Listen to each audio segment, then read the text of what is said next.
Friends, ఇప్పుడే అందిన వార్త. ఈ జిల్లాలో 144 సెక్షన్ అమలు, ఈసీ సంచలన నిర్ణయం వార్తలు అయితే అనిపిస్తున్నాయి.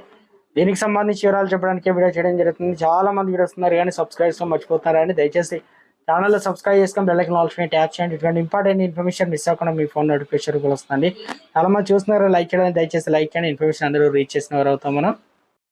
పోలింగ్ సందర్భంగా పల్నాడు జిల్లాలో చెలరేగినటువంటి హింసాత్మక సంఘటనలు రెండో రోజు కొనసాగడంతో ఈసీ 144 సెక్షన్ అమలు ఆదేశించింది. ఈ మేరకు జిల్లా అధికారులు, పాలనాధికారి శివశంకర్ పోలీసులు శాఖ ఉత్తర్వులు జారీ చేశారు.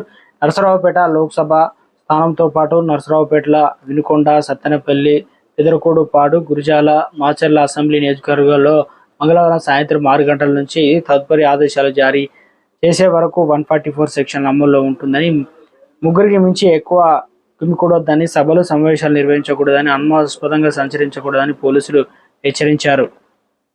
తెలంగాణతో పాటు ఆంధ్రప్రదేశ్లో ఎన్నికలు అయితే జరిగాయి. ఈ తరుణంలో ఇక ఆంధ్రప్రదేశ్లో ఎన్నికలైన తర్వాత, అయిపోయిన తర్వాత కూడా ఆంధ్రప్రదేశ్ ఎక్కడో చోట ఈ రకంగా కొట్లాట, రాళ్ళు రవ్వలు అంటే విసురుకోవడం, కత్తులు, ఈ రకంగా ఒకరికొకరు తీవ్ర దాడి చేసుకోవడం, ఇలాంటివి సంఘటనలు ఆంధ్రప్రదేశ్లో జరుగుతుండటంతో ఈసీ మరో